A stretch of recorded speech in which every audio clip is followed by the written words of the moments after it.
Thank you, Barry. Thank you to all of you, especially those I know, for having me back. And I realize it's Friday night. Surely you have something better you could do, but thank you for being here. I'm flattered. So here's the thing. Tonight is a bit of a speculative talk. N, capital N, is known in the field of SETI as the number of advanced civilizations in a galaxy. And so I'm going to do my best here to review what we know about the parameters that might govern what N is equal to. And maybe to our surprise, N is not a very large number, is sort of the take-home message here. And it's actually not what we usually assume in our efforts to search for extraterrestrial intelligence, in our science fiction movies. There's generally an assumption that there's a lot of intelligence out there, and we are just maybe barely maturing to join the galactic club. But the truth is, we could well be pretty much alone in our own galaxy, give or take. And that is going to hopefully trigger some sleepless nights for you, some thought. But, physicists deal with, need to advance physics, you really have to pay attention to details. Astronomers, we can still get away with BOTEX, back of the envelope calculations. So this evening's talk is about essentially the mother of all BOTEX. It's a very rough estimate of the number of advanced civilizations in the galaxy out there. And if you think that N is not equal to 1, you are probably right. Okay.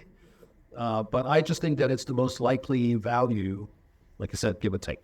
So let's see why. But first of all, we should be aware of the fact that culturally, many of us are open to the idea that, we are unlikely to be the only advanced civilization in the galaxy or the universe. And because it would be so narrow-minded to think that we are somehow alone.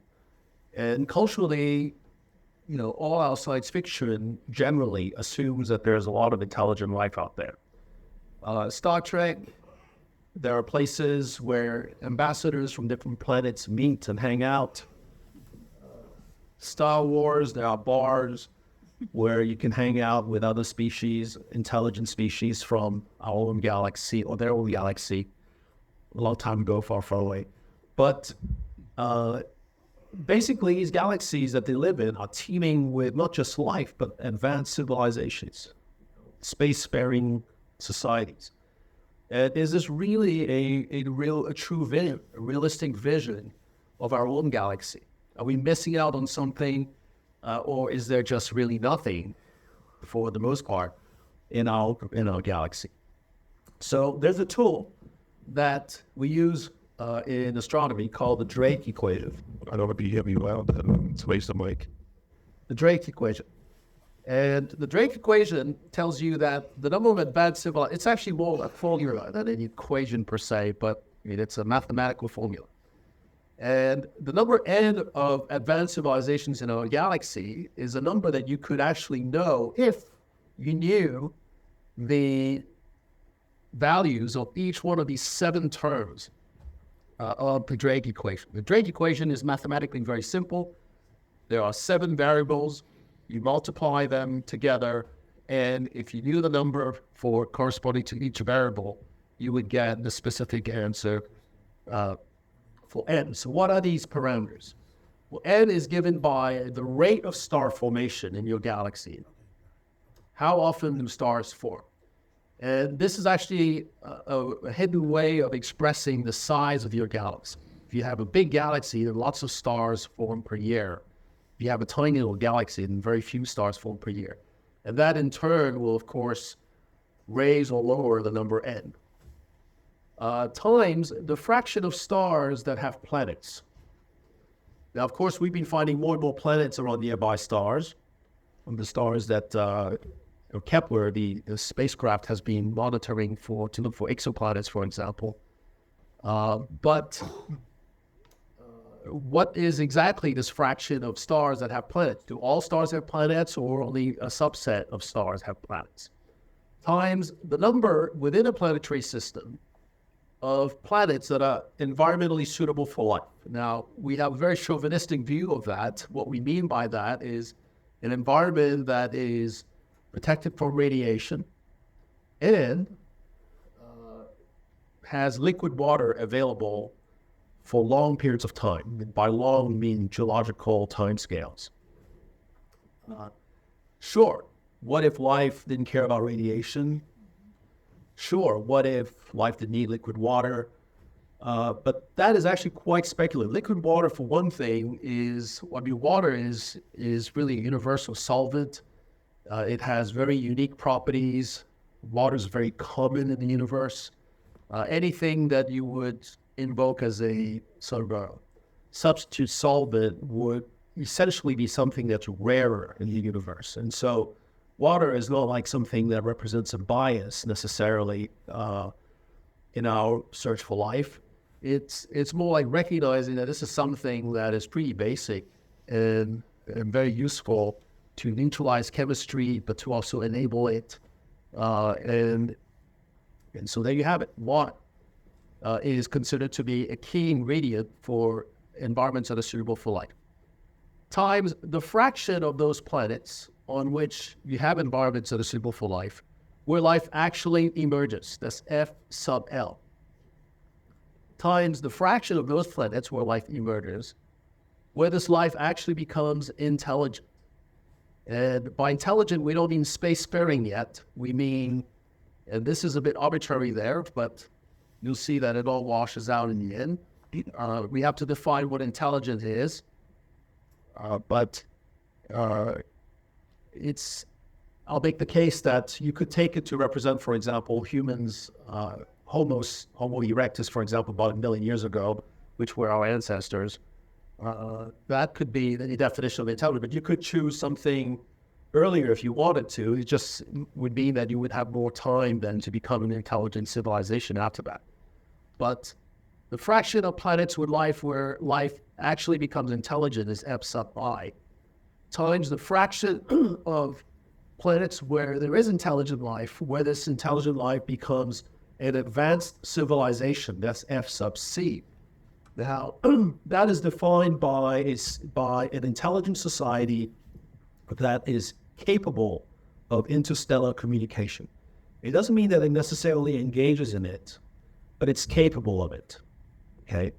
And interstellar communication, the basic way of doing that is using electromagnetic waves, namely radio waves, but also possibly optical laser and other ways of signaling your presence to the rest of the universe. And by the way, you don't necessarily have to be doing that on purpose. It could be leakage of radio signals, or just you be not very discreet with your disco lights, okay?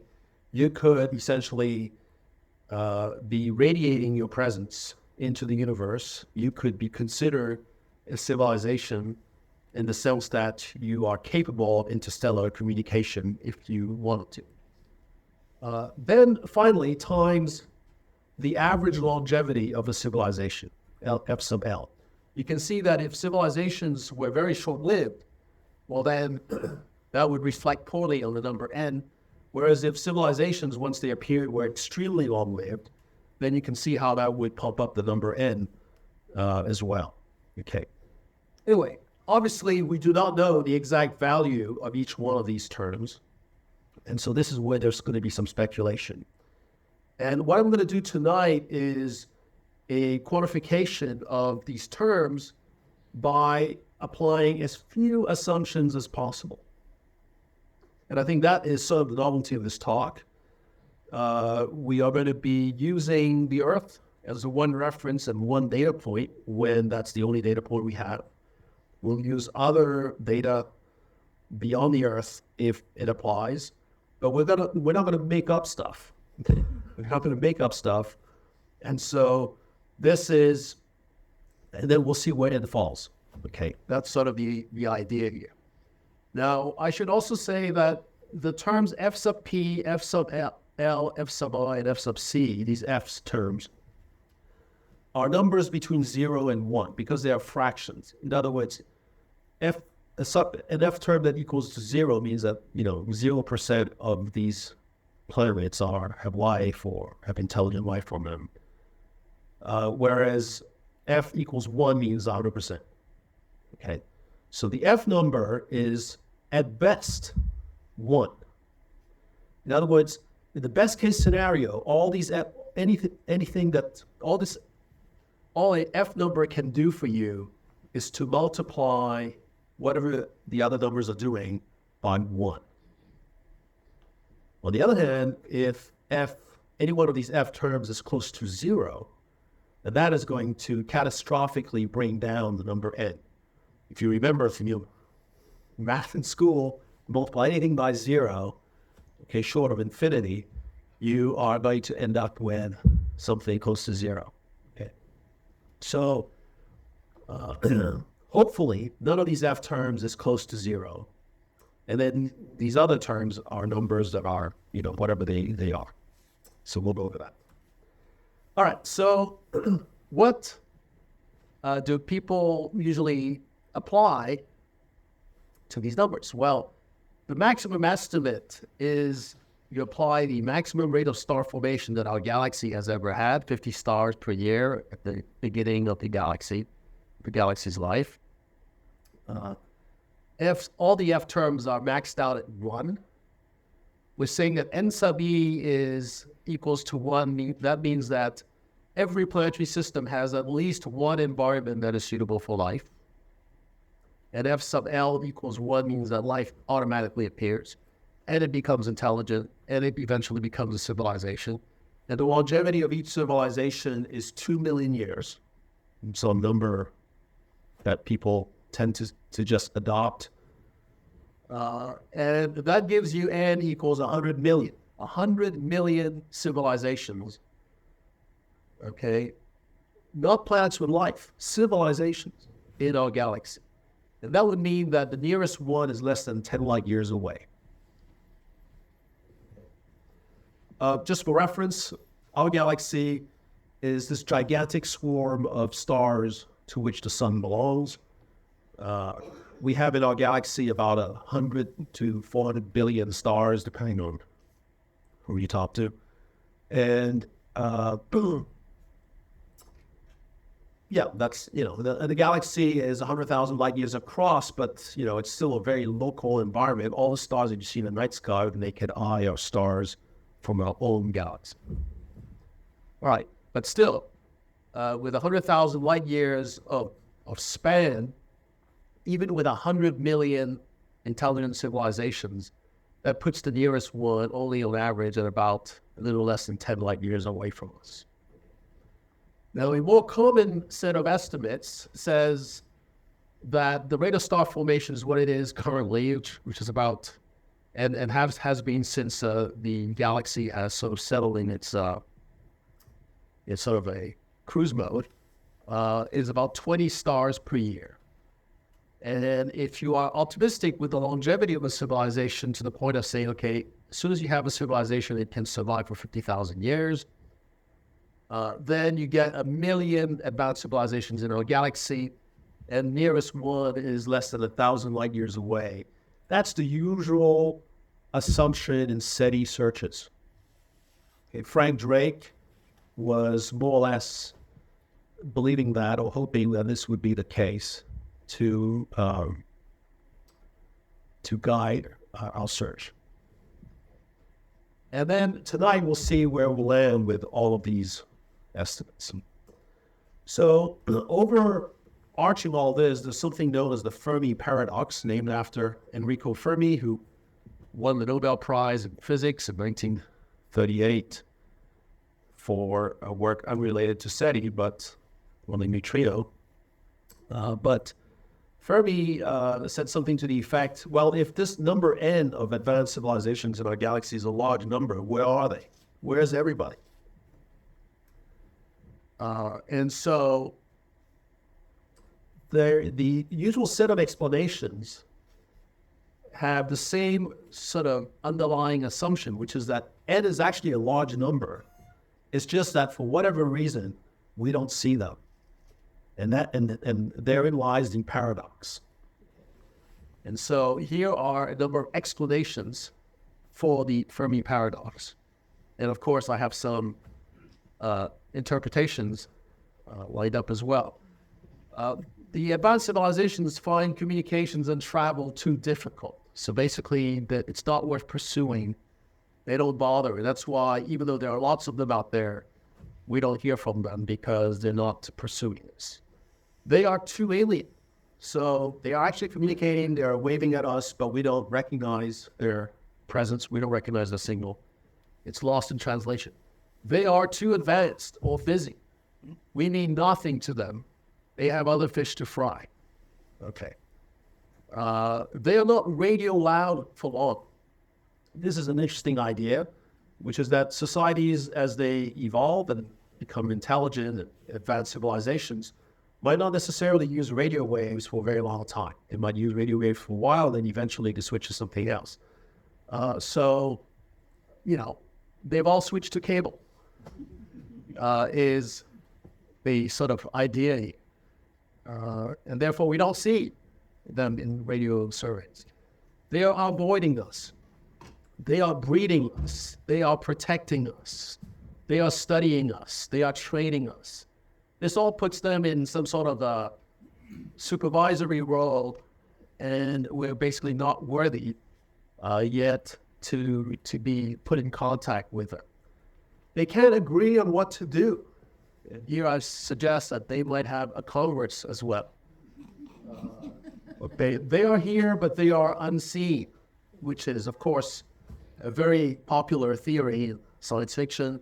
We are basically in a lot more trouble than we think. SETI, the search for extraterrestrial intelligence, is a young science. We just gotten started. So I guess that's what it is. SETI is misguided. We're not doing the search right. How so? Well, that's harder to guess. And then, of course, another popular one, SETI is suppressing evidence. We've actually found them. We're in contact. I have lunch with them every day, but this space is intentionally left blank. Okay.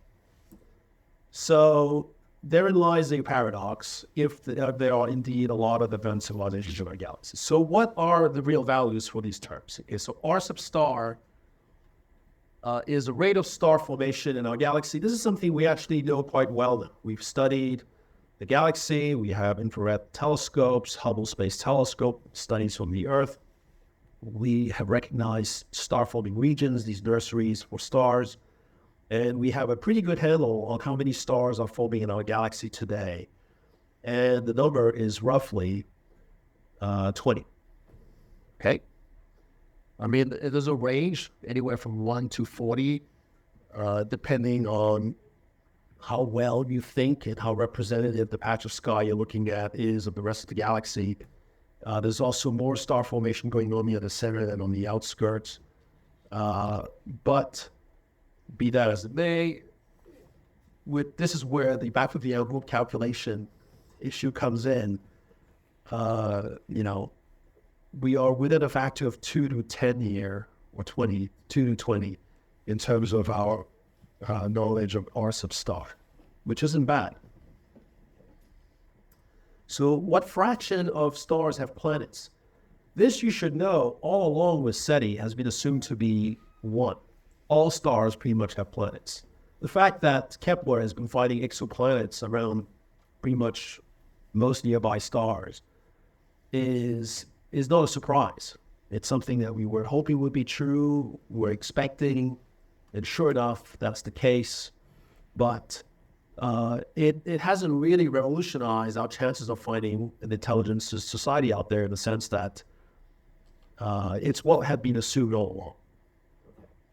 So, but nevertheless, we understand now how planets form. It's from the gravitational collapse and the spitting up of clouds of gas and dust.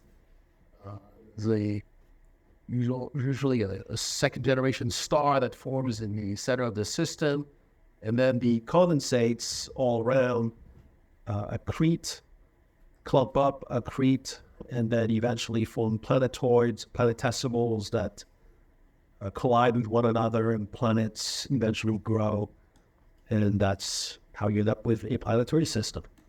So we've actually seen some planetary systems in formation. This is a Subaru telescope image of a planetary system in formation, seen sort of from one of the poles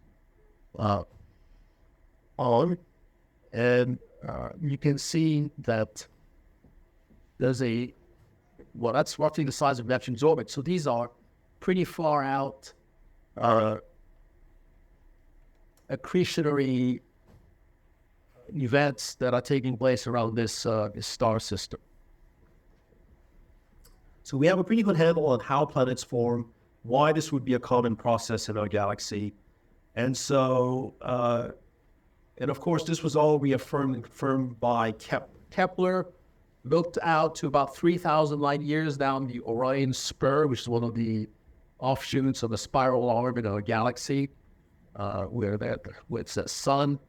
And over the past decade and a half or so, it has surveyed something like 500,000 stars, and it has found basically planets around pretty much 50 to 100% of them.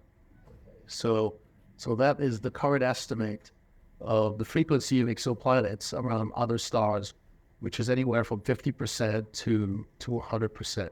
50% because some stars are past a stage where you could actually detect exoplanets around them, like, neutron stars that have evolved, have gone supernova. There are only remnants of them. You don't know there are planets around them. So there's a bit of a guessing game there. But in terms of actual observations, any system that we've been able to observe essentially edge on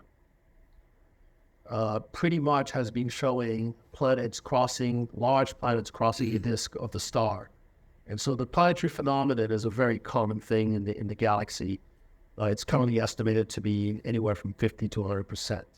Okay, now we should also be aware that by planets, we're quite generous with the definition of that. It's objects that could be even small bodies, could be considered planetary objects, all the way, of course, to giant planets. Okay, but if anything, Kepler has essentially driven home the fact that we were not dreaming. Planets are a common thing around stars in our galaxy and, of course, throughout the universe. Now, even among the closest stars to us, this is a diagram I put together where you have a linear scale showing you the sun all the way out to 10 light years. Okay. We see several star systems. So the closest one, of course, is Alpha Centauri, where Alpha A, Alpha B, and Alpha C, which is also known as Proxima Centauri. We now know Proxima Centauri has 3 planets around it, one of which, the ones in blue, are the ones in the Goldilocks zone, so to speak. In other words, they're neither too close to their star or too far away, and liquid water is actually possible at their surface. That's why they are shown in blue in the little tables, but also as a little dot. The ones that are shown in red are basically too hot, and the ones that are shown in white are icy and too cold. But even around the very closest star to the sun, Proxima Centauri, there are 3 planets, one of which is in its habitable zone in the sense of liquid water being possibly present at the surface of that planet. And so that is quite remarkable. There is one planet around Barnard's star, nothing so far around a binary brown dwarf system, Rubin 16. Then nothing around Y0855, but that actually might be a rogue planet. So it's less than 13 Jupiter masses, and therefore it is not really even fusing its deuterium, and it is essentially a rogue planet. So that, of course, doesn't have known satellites, at least not for now. Then you get to Wolf 359, which has 2 planets, 2 exoplanets.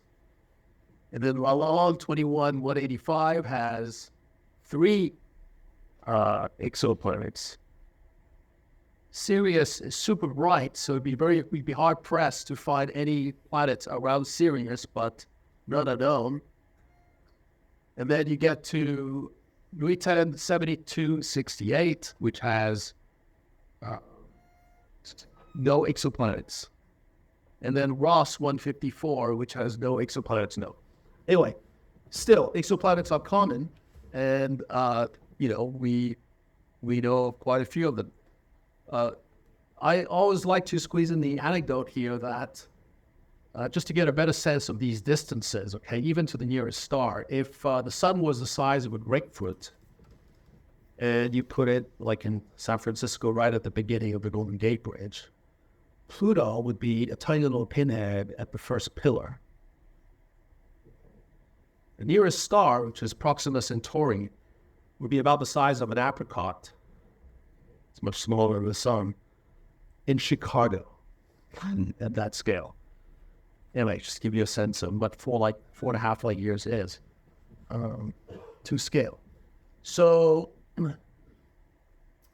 but nevertheless, we have exoplanets that we could target by going to the nearest star to us. Now, the fraction of stars with planets, we're going to say it's about 50%. It's probably not 100%, but it's definitely more than 10% as shown to us by Kepler. And so 50% seems to be a reasonable number here at this point. Now, what is the average number of environments that are suitable for life in the planetary system? Well,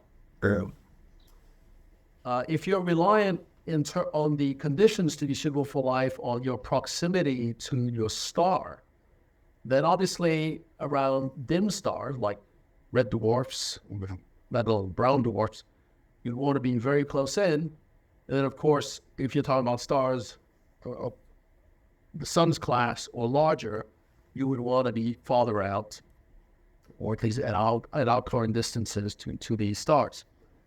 And of course, the habitable zone can be defined strictly in terms of what the average surface temperature on your planet would be, but you can also broaden the definition of habitable if you take into account a potential atmosphere that could do greenhouse warming to help you, be warmer even though you're already farther out from the star, et cetera, et cetera. So this is why you have different bands here with different atmospheric assumptions around your exoplanet. So the distance from your star, of course, is an important factor. That is often, in fact, the only thing that's discussed. Are you within the habitable zone of your planet or the star? Well, even if you're not, it doesn't mean that you are not habitable. Okay, and so we know this because, for example, Mars, one of my favorite planets in our solar system, I didn't actually, might as well just say it's my favorite planet in the solar system. Well, Mars has, of course, whatever's happening at the surface, which is very hostile to life as we know it. Very dry, drenched in ionizing radiation from galactic cosmic rays, from solar particle events, from ultraviolet light from the sun. But the underground of Mars could actually be very favorable to life in contrast to the surface. There's abundant water, even if it's frozen near the surface at shallow depth in most locations on Mars. And in any case, as the temperature rises as you go deeper down, at some point, the ice-drenched soil becomes essentially more spongy with liquid water serving as a circulating aquifer. And so the prediction is that not only is there abundant water on Mars, but deep down inside Mars, there has to be a lot of liquid water, which would really create a very cozy, nutrient-rich, and warm and moist environment for life as we know it to thrive. You should know that on Earth, something like 95 to 98% of our biomass is underground. If you wiped out all life at the very surface of the Earth, have no fear, you would still be left with 98% of life on Earth in terms of mass, okay, still surviving because it's underground. So if anything, life is characterized, strictly speaking, by the fact that it can live underground near the surface of a planet, as opposed to at the surface. The surface is sort of the icing that is very distracting. The bulk of the cake is underneath the surface when it comes to habitability of planets. So Mars could be teeming with microbial life underneath its surface, even if the surface today looks really sterile and not occupied by life. Some people will tell you that, well, I don't believe that's true because if there was really that much life underneath the surface on Mars, it would have somehow modified its environment and expressed itself at the surface. That's really not necessarily true. We go to the Arctic here on Earth, where you can clearly see that at the very surface, all of a sudden you can see a disappearance of traces of life. Okay, but if you go underground, you dig into the ground ice, into the permafrost, you will find microbes, you will find cyanobacteria inside the soil, but at the very surface, it's pretty much sterile. And so it is not true that somehow if you had a large biosphere on the planet, it would automatically conquer its very surface. It would not be true. The surface is just very hostile. So anyway, the subsurface of Mars is a habitable zone, even though Mars itself might be outside or at the very edge, outer edge of the Goldilocks zone for the sun. Now, this is a bit of a side discussion, but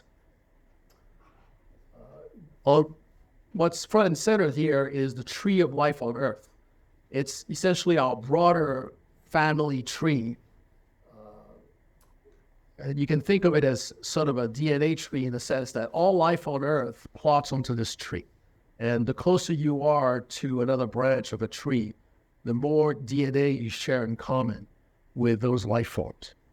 For those of you who are biologists, this is not technically a DNA tree. It's a 16S ribosomic RNA tree, but it's just a more stable expression of your genetic makeup.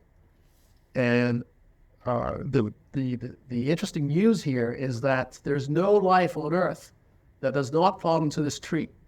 We all use DNA, and what differentiates us from another form of life on Earth is a range of differences in our DNA. But otherwise, it's not like there are life forms that don't use DNA or are somehow not plotted into this tree. And so when we say we go to Mars to look for life, what we are really talking about is that we would like to find a form of life that is alien to this tree.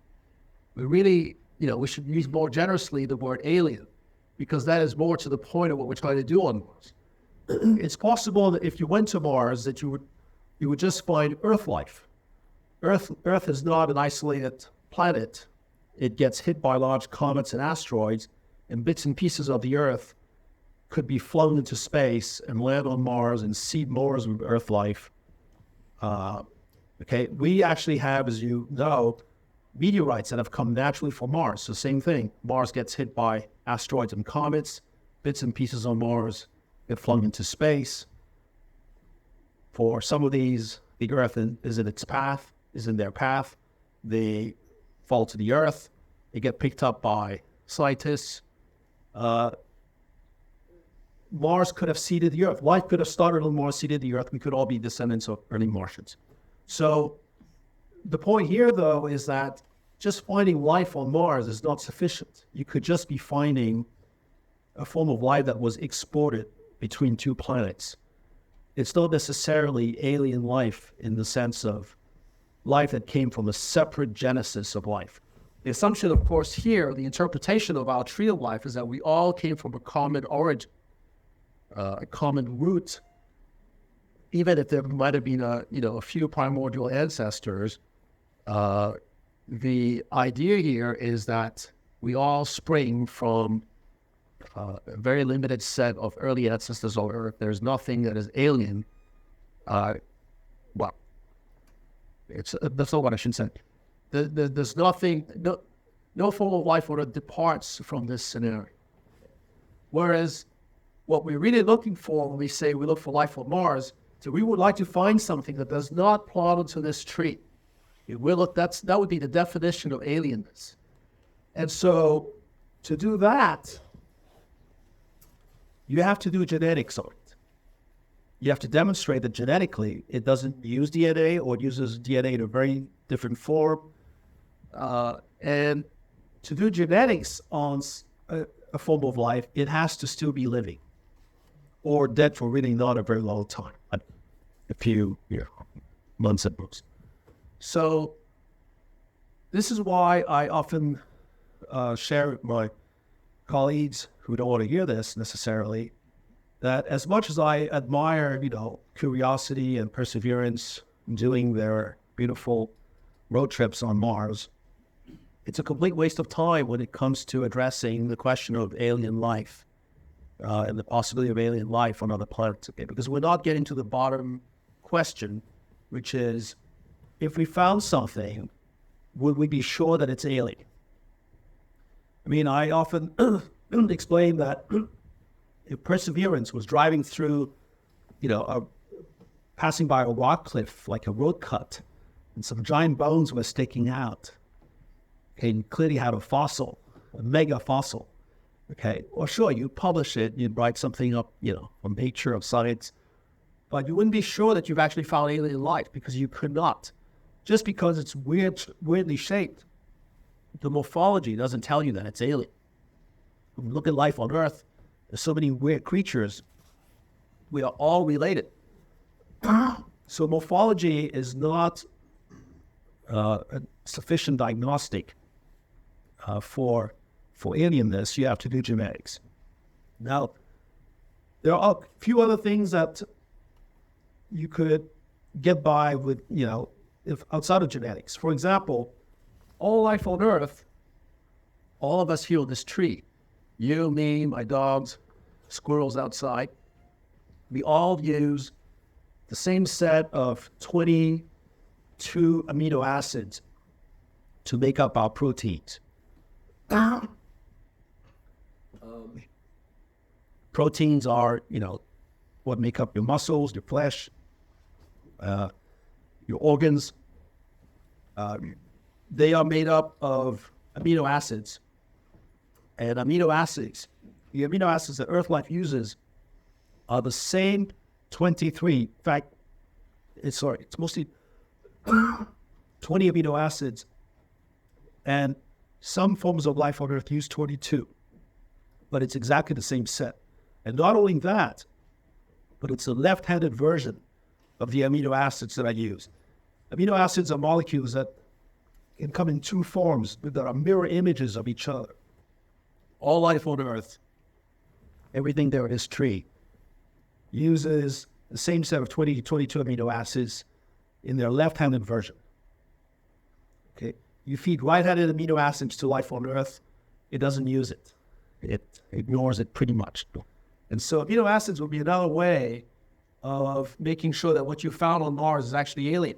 If, for example, it was life that was using a different set of amino acids, or even the right-handed version of the 20 that we use, that would be a big difference, okay, chemically. And so it's not just doing genetics, you could also do biochemistry, but in both cases, the life form would have to be alive.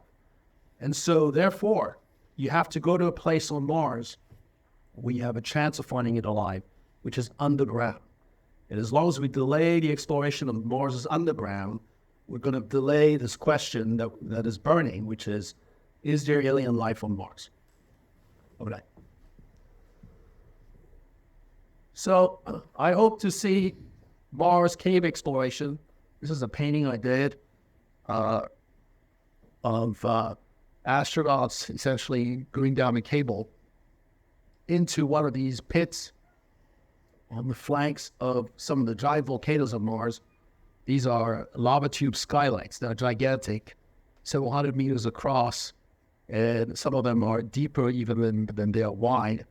And so it's possible that in these caves on a volcano, you might have temperature and moisture conditions and radiation shielding that would create a radically different environment for life to be possible, and where you could find maybe life that's still alive today. So we should go explore caves on Mars.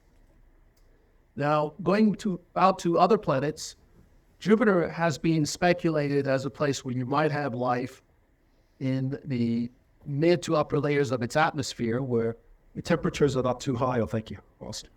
Where the temperatures are not too high, and where the radiation at the same time is shielded from the atmosphere above.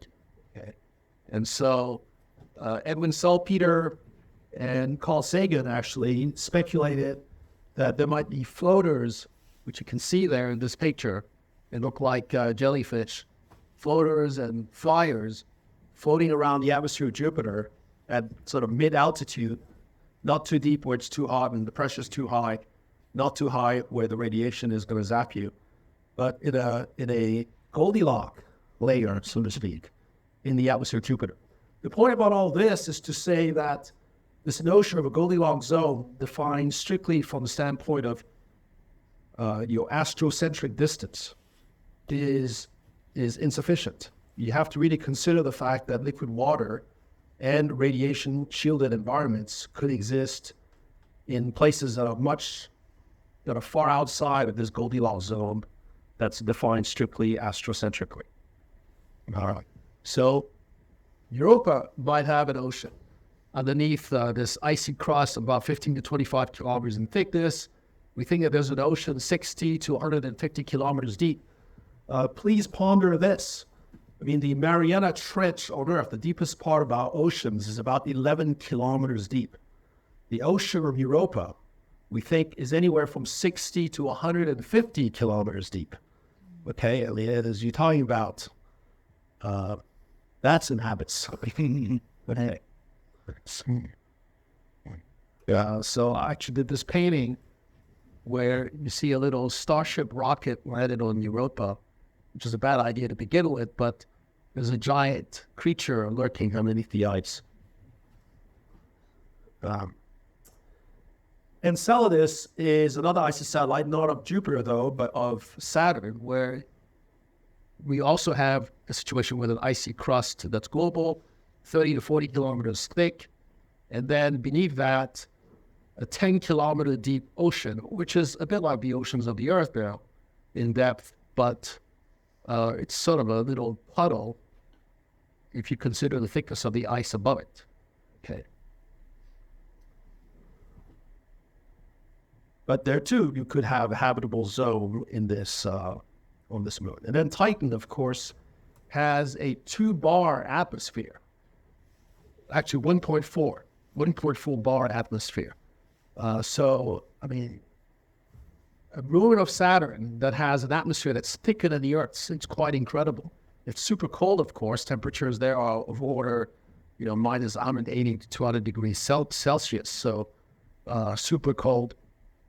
But nevertheless, high atmospheric pressure.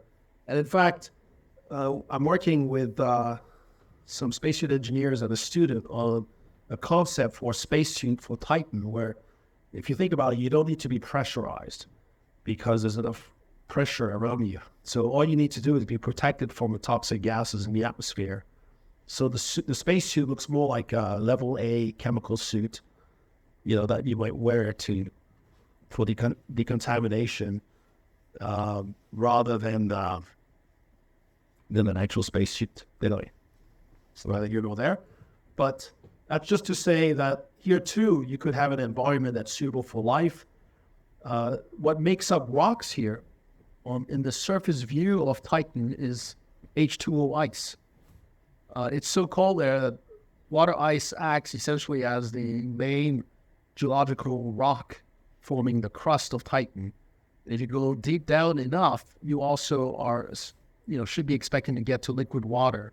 And so now you have an environment where if it's in contact with the surface, you would have organic, rich materials trickling into a subsurface where there's liquid water and some warmth. none of that is really bad for life to be possible. Okay, so again, a possible habitable zone far outside your Goldilocks zone. And then at a broader scale, we should bear in mind that even if you are within the Goldilocks zone of your star, you might still be overall in a very bad place in your galaxy. And this is illustrating here the probability of life existing versus distance from the galactic center.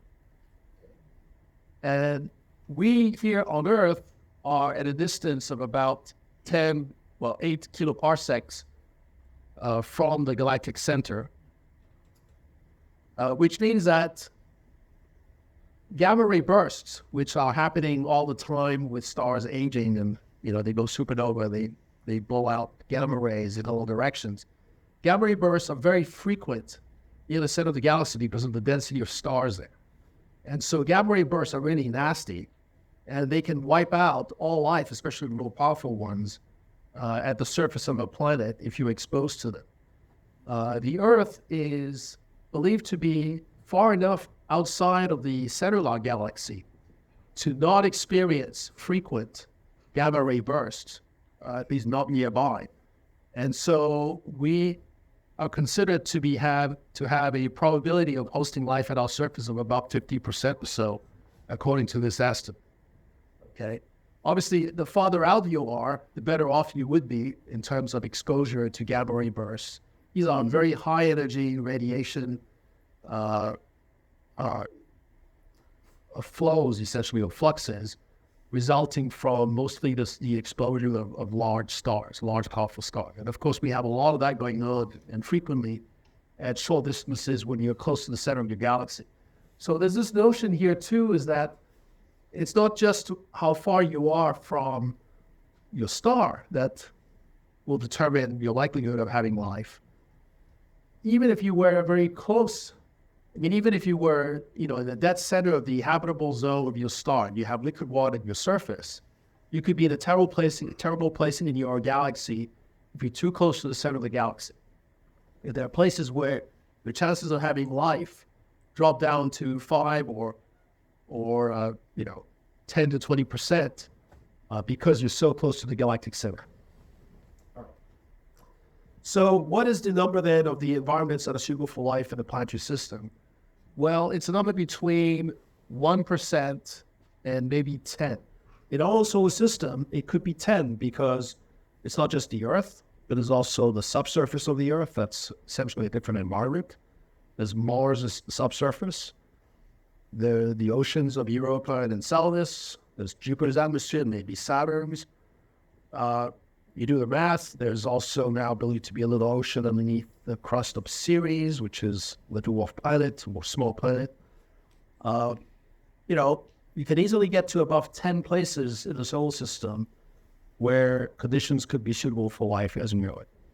So I'm going to suggest that given how many options we have for suitable environments for life in a planetary system, the average number might be 1. Now, this could come across as being optimistic, but be that as it may, let's say we're a bit optimistic here. Roughly 1, okay? And so that's not the case again with our solar system. Our solar system has maybe close to 10, but on average 1, that doesn't seem to be unreasonable. If you have a planetary system, that one environment will exist where you will have liquid water and protection from radiation for geological timescales. That is what I'm suggesting we put down for N sub E, which, if you think of the Drake equation, means that it's not going to do anything to N, right? It just multiplies all the other numbers by 1. Okay, so, but just hits day out. So what about F sub L, the fraction of planets with life? So Stanley Miller and Harold Urey conducted an experiment at the University of Chicago in the 1950s in which they created in a vessel, a glass jar, essentially, a hypothetical early Earth atmosphere, which at the time they thought would be made mostly of methane, ammonia, water, and hydrogen. We now know that the early Earth's atmosphere was more like just CO2 with some methane and disequilibrium in it. But anyway, and they zapped this mixture of gases with, 10,000 volts through electrodes, and they circulated the vapors, they condensed out the condensates, and sure enough, they found this gooey residue, which was full of amino acids. So they were able to produce a plethora of amino acids, the building blocks of proteins, by simply zapping some very basic and common atmospheric compounds from a hypothetical early Earth atmosphere. Okay, and so this is a very important experiment. It's been repeated many times now by changing different conditions. Even when you zap things with CO2, there's some methane in it, you wind up with some amino acids. And of course, they don't just end up with 20 amino acids or 22, they end up with hundreds of amino acids, okay, of different species, left and right-handed. In fact, the right-handed ones and the left-handed one come in roughly equal proportions, which is a sure sign that they were produced not biologically, but by essentially just chemistry, blind chemistry, without the selection that's exerted by biology. But in the big picture of our experiments to sort of replicate the origin of life, we've done step one, the Urey-Miller experiment 1953, synthesis of organic precursor molecules. You can check that box. At this point, thanks to Scripps, we've created some so-called immortalized RNA, which is RNA that can replicate itself. And essentially you have the basic behavior of molecules that will preserve information that's of the genetic style. But we haven't managed yet to create experiments where somehow the RNA will surround itself with a membrane that protects it, sort of a pre-cell or pre-mitochondrion to protect this genetic material and create a membrane that essentially separates the chemistry that's going on inside from what's going on outside. Let alone an actual primitive cell or a current life and its multicellular forms. So we're very far from being able to replicate the origin of life yet. And I'm getting to this point because we don't know, therefore, exactly what fraction of what it takes to have life. We just don't know. And it's very difficult to estimate F sub L on that basis, because even if the conditions are right, you have liquid water in abundance, nutrients, shielding from radiation, what else might you need to allow life to take place? Okay. And so a prevailing hypothesis currently is that life on Earth began at the bottom of the oceans in the hydrothermal hot vents where you had high temperature, lots of nutrients. They're oblivious to surface conditions, which were potentially quite dramatically changing, especially in the early Earth. You had glaciations, you had major impacts, you had volcanism, lots of things disturbing the stability of the environment and the surface of the Earth. Meanwhile, the bottom of the oceans was relatively isolated from all this. And it's where life seems to have been able to essentially move forward at its own pace to happen. And so, but is that really the condition that's needed? And, did it not start? The alternate hypothesis, of course, is that it started in puddles near the surface of the Earth, in hydrothermal springs. So, what are some examples of early life forms? And then on the left is actually some residue of some concretions left by life. But these are some early examples of life on Earth, which obviously are relatively simple. But the thing that's remarkable about all this is that it happened very, very early. Okay?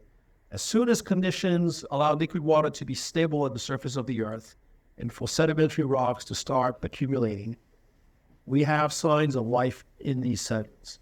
And so that is super important because to me, the message here is that life in a relative sense is easy to start. As soon as conditions are right, it happens. That's what making me suggest that F sub L is not close to 0, but close to 1. Okay. And once again, that's because the only data point we have is the Earth.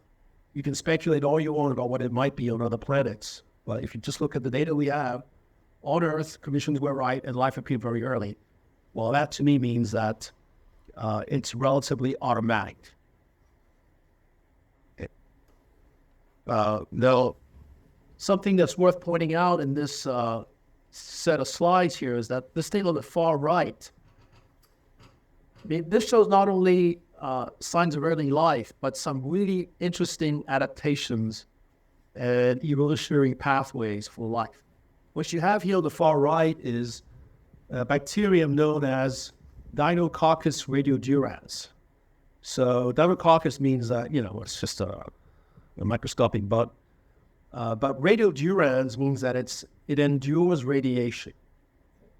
This is a bug that has the ability to withstand and not be bothered by heavy radiation that would otherwise kill other forms of life. And the reason why it can withstand heavy radiation is because, as you can see there, it actually has 4 compartments where it has 4 sets of its DNA preserved.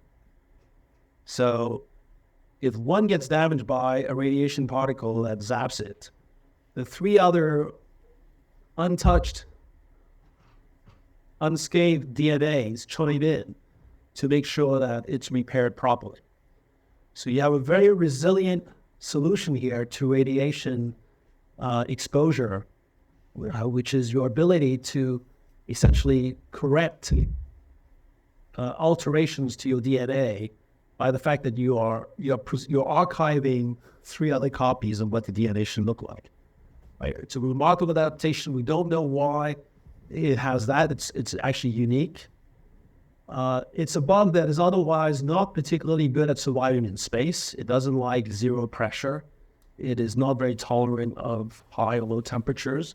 So it's a terrestrial adaptation. Maybe it's a bug that grew in an environment that had somehow a lot of radiation, maybe near granite rocks. It's unclear. But the point here is that if only we could have cells that were made that way, and maybe we can reprogram ourselves to have cells that essentially do that structurally, we would be oblivious to radiation by having that solution. Anyway, my point about this, though, is that you don't necessarily have to be in a radiation-free zone to live.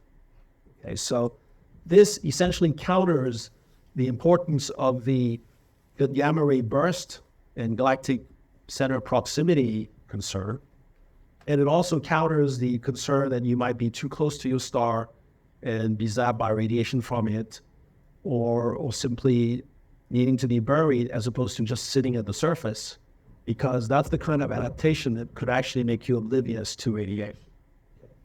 So liquid water really seems to be the main thing that we all need on Earth. Protection from radiation is needed by most life, of course, with a few exceptions like this thing. Okay, so here's how we know that life appeared really early on Earth. The Earth accreted, we'll say, 4.6 billion years ago, and we know that age from meteorites. The oldest Earth rocks known are about 4 billion years old. And by the way, one of the oldest rocks known is a piece of Earth rock that was found on the moon. Okay, and this, I want to share the story. You might be interested. Apollo 14, which followed Apollo 13, of course. But Apollo 14 landed on the moon with Alan Shepard as its commander. Alan Shepard was notoriously, pretty cocky and arrogant and had a complete disregard for science and geology. So anyway, he was supposed to bring back a nice collection of moon samples, about fist size samples, so that we really would have many samples. And instead, very early in one of his spacewalks, he picked up something that was the size of a basketball and decided that that was going to make him meet his quota in mass of samples, and then he could spend his time doing other things like playing golf on the moon. Anyway, this big rock that he brought back was called Big Bertha. And Big Bertha, was just a humongous chunk of rock made of fragments of other rocks welded together in some sort of a big impact event on the moon.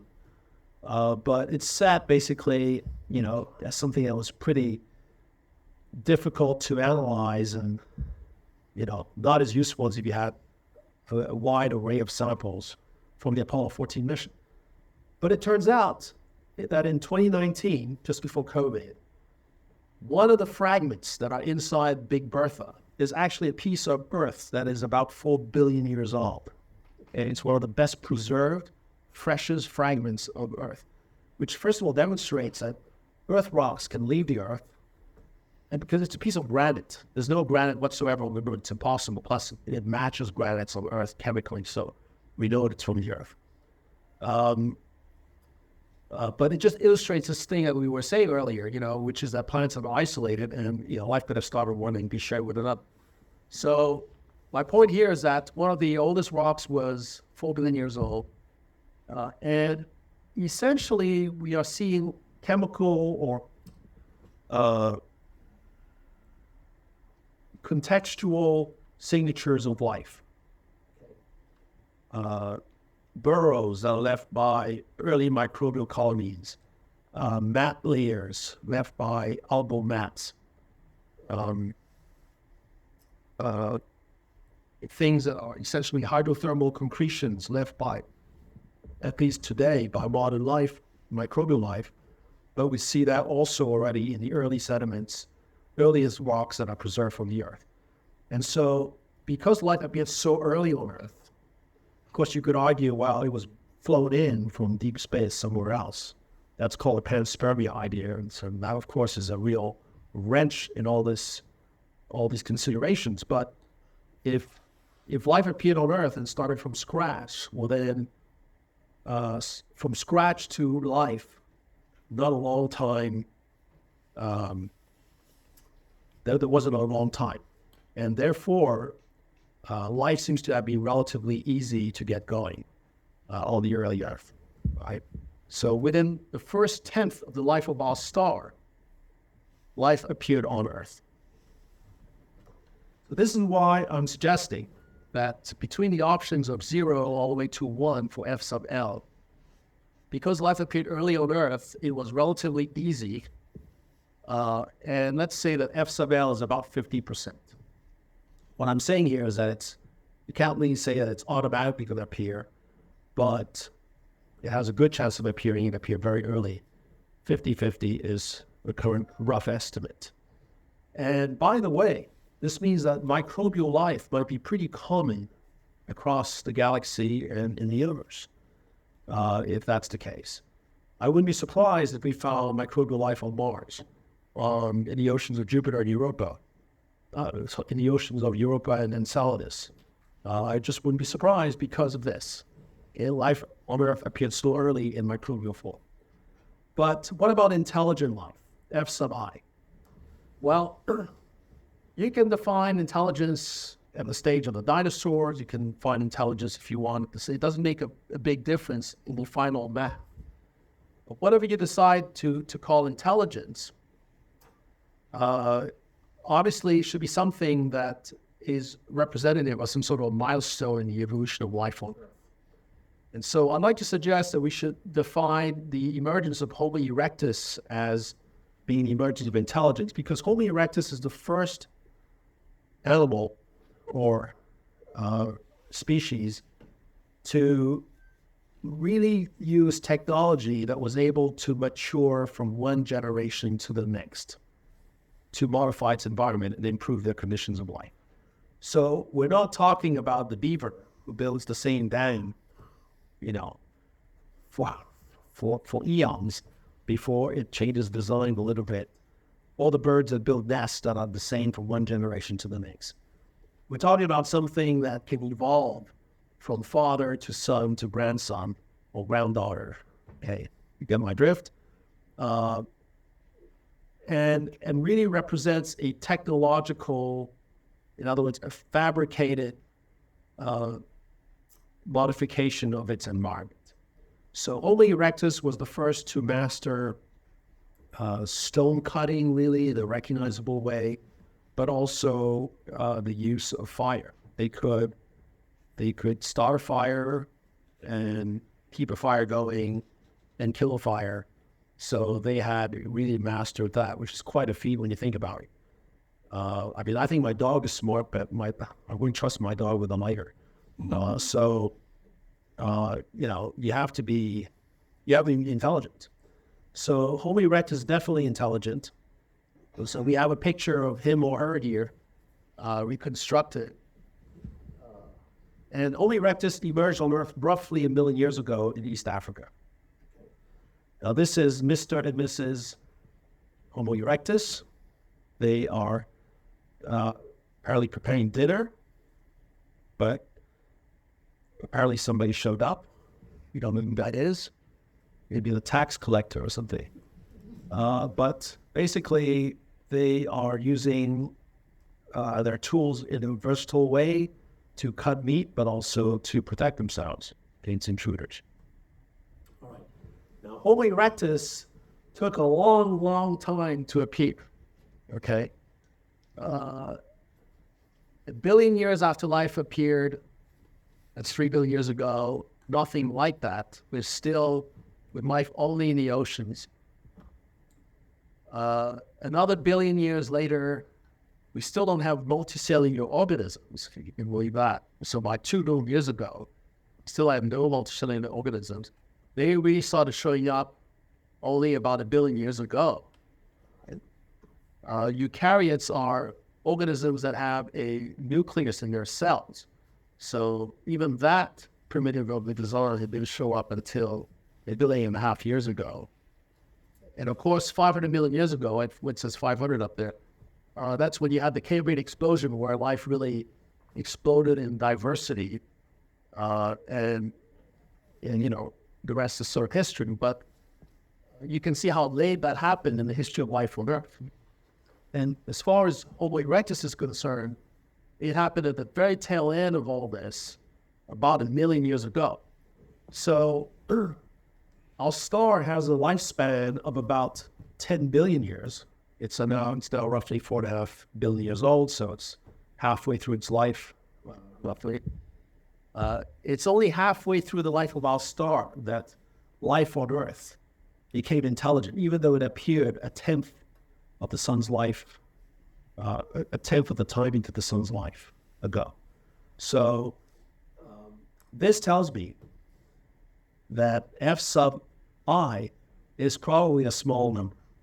Okay, nowhere did we ever come close to having anything that could use technology to modify its environment and do so from one generation to the next, along this entire history of life on Earth. And so if you zoom in to the past 500 million years, the most recent 500 million years, I mean, look at all these major milestones in life on Earth that we're more or less familiar with. It's all very recent history on Earth. And Homo erectus is the last million year up there. Okay. So how do you quantify the fraction of life that becomes intelligent?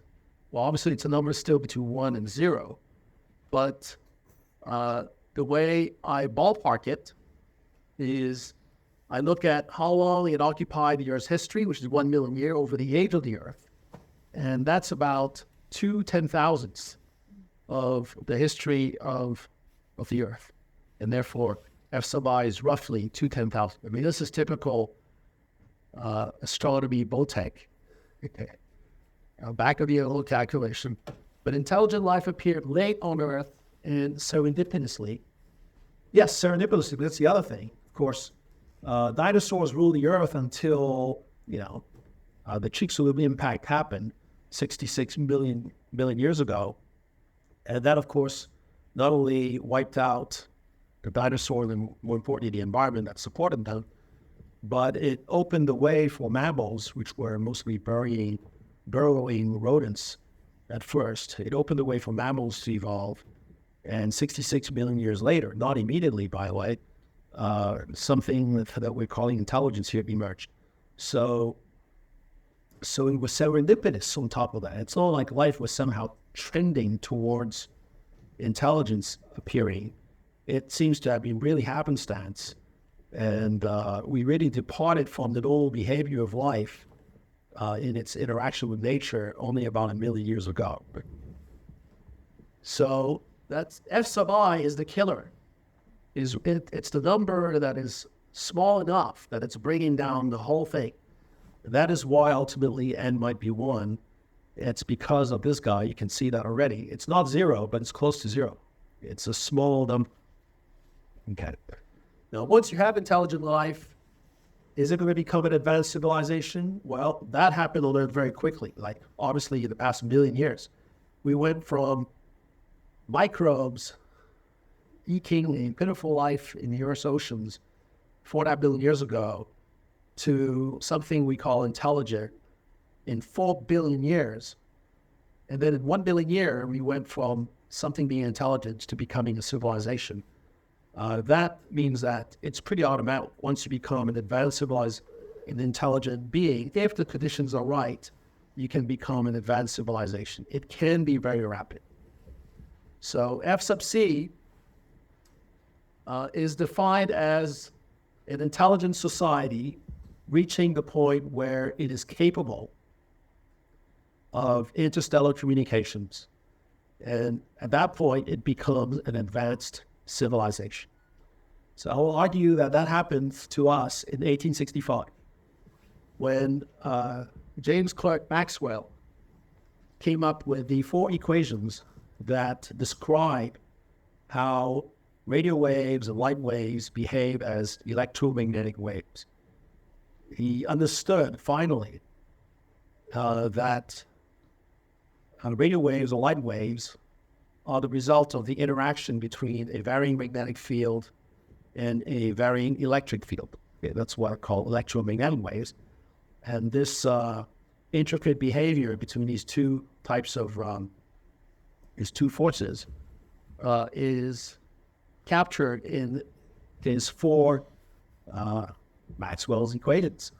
So that is, in my view, the defining moment of when we really understand what electromagnetic waves are and can start using them for interstellar communication or, of course, any type of communication. Okay, so 1865, just to pick a generous date for this happening. And so you can see that to go from intelligent life to an advanced civilization, it can be quick. 1 million years ago, we had Homo erectus, in this case, Sanjiran 17 from Java is an example of Homo erectus. And then 1 million years later, Homo sapiens sapiens with James Clerk Maxwell, like in 1865. You can see that in 1 million years, we made a lot of progress in mathematics, although not a lot in beer grooming. All right. Now, it's not automatic, though. You could become an intelligent society and yet not advance to an advanced civilization because you might essentially be trapped in some sort of an evolutionary dead end.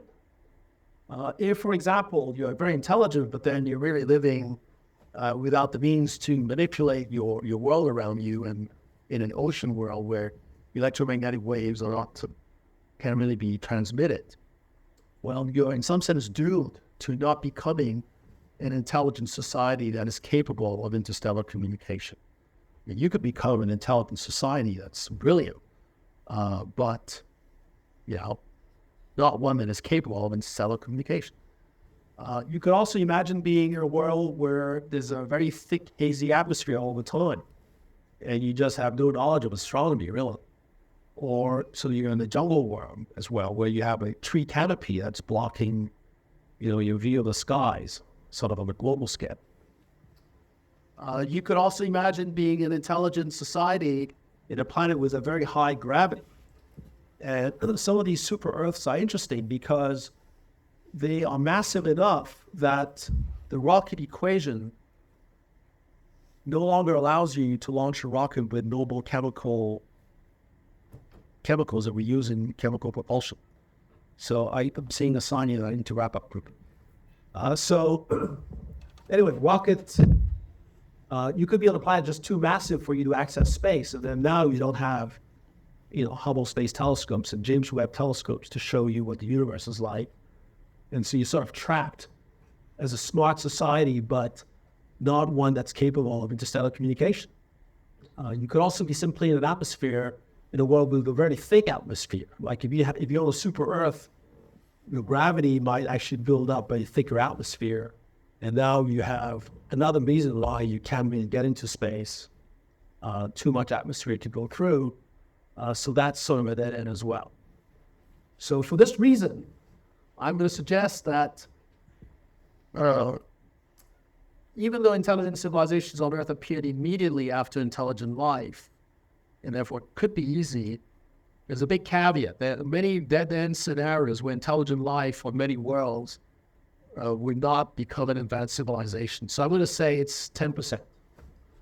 10% for F sub C. Finally, what's the longevity of a civilization? We'll speed up. Well, the longest civilizations on Earth have lasted about anywhere from 500 to 2,000 years if you're generous. Okay, 2.5. Ancient Egypt lasted about 2,500 years. If you are generous in the sense of considering all of this as being our civilization, from ancient Egypt all the way to the present, then our civilization has lasted so far 5,000 years. If you suggest that the number L is 50,000, you are speculating. You are being optimistic. I avoided doing that by trying to just look at what we have data for on the Earth. And we are on the brink of being able to annihilate ourselves. And we've been around only 5,000 years. Okay? So, as a civilization. So there are different ways in which a civilization can end. A badly timed impact. Overpopulation. This is a UN chart showing you how Earth's global population could go from here on. It can diverge in a way where we basically either run out of food, or the population can collapse, or it will somehow stabilize at some sort of steady state level. So we're not quite sure where this is going for now. We could have pandemics. I don't need to convince you of that. We could have war, of course, nuclear war, destruction. I did this little painting where I show that our civilization could just be a little blip in the geologic column, where you have, massive history of ancient sediments. Then all of a sudden, a layer of rust and concrete. It's some electronic residue, and then more sediments again. So this would be the Anthropocene sort of geological unit. So I'm going to suggest 10,000 years. 10,000 years is optimistic. We have not demonstrated that. But at the same time, it's a little optimistic because it's double what we've done. It means that we're going to be able to survive into another 5,000 years, which is what we've done before, with the ability of self-annihilating ourselves. I think it's not a bad guess. So we definitely stay away from a million years when there's absolutely no data for. And then 100 years, we've proven that's better than, we've done better than that. So else 10,000 years. So here's the bottom line. You plug in the numbers and you get N about 1. Okay. Now, of course, the color coding shows you the error bars. Okay. Numbers in white have about could be off by an order of magnitude. The numbers in yellow could be off by 2 orders of magnitude, meaning, off by 100, factor of 100. Numbers in 3 could be off by 3 orders of magnitude. Numbers in red could be off by 4 orders of magnitude. So nobody's claiming here that this is an exact number that's been proven. But what I'm saying here is that with some reasonable number crunching and plugging in of numbers that are, arguably reasonable, you don't end up with n equals a billion. Okay, you end up with n about 1, which is a small number. We could be it, or there could be another one. Again, we could be off by a factor of 10. It would still be true that we are very isolated. Let's say n was 10. We are, we're still profoundly isolated in the world. So I don't have time to really go into this plot, but this shows you how the longer we live, the better chance we have at a two-way interstellar communication. And I just want to point out that if you assume that a civilization lasts 10,000 years, which is L4, 10 to the power 4 is 10,000 years. That's where we get n equals 1, and that's where we are. Goes straight up. You can see that the closest civilization to us, if there's another, is about 50,000 light years away. So that's why you're at 5 there. That red dot. That red dot is beyond this two-way effective communication line. It's above it. Why? It's because, if you only last 10,000 years, and that thing is 50,000 light years away, you're not going to be able to communicate with it. You're gone by the time the signal is not even halfway there.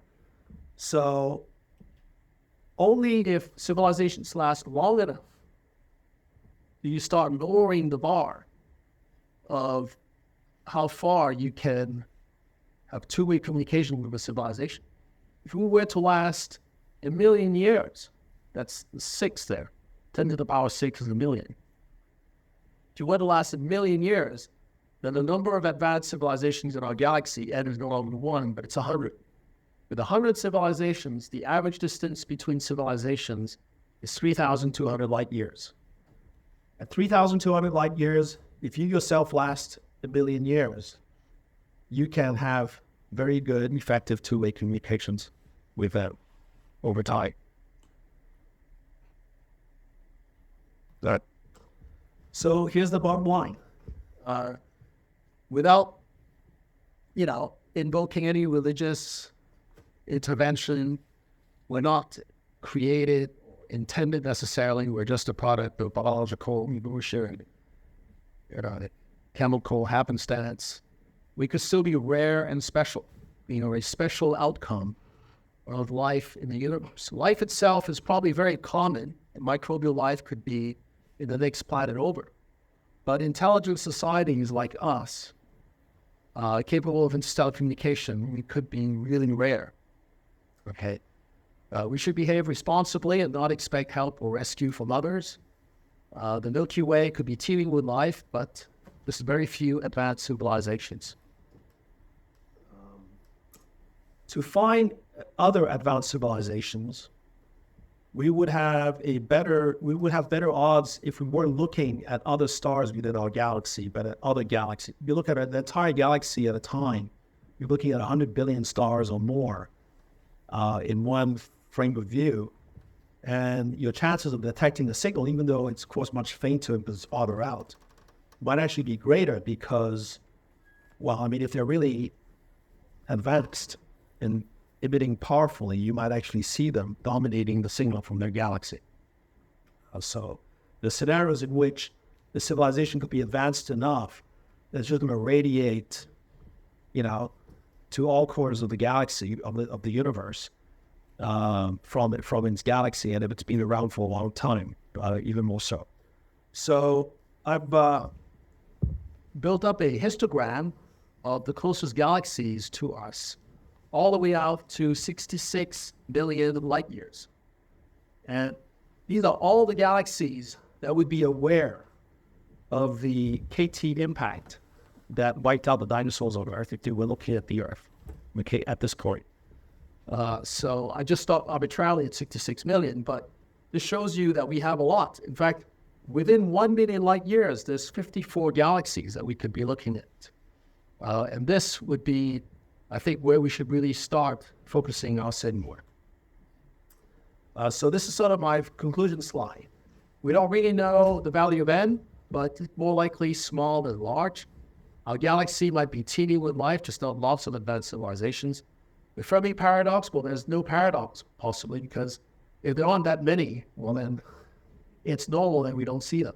So the Fermi paradox would be solved by n about 1.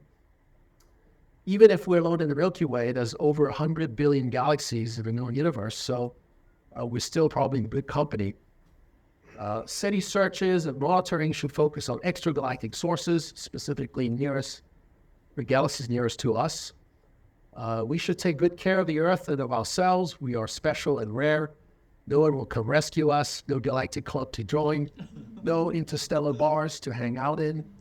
We, including our future avatars, should still pursue interplanetary and interstellar exploration. So thank you for your attention.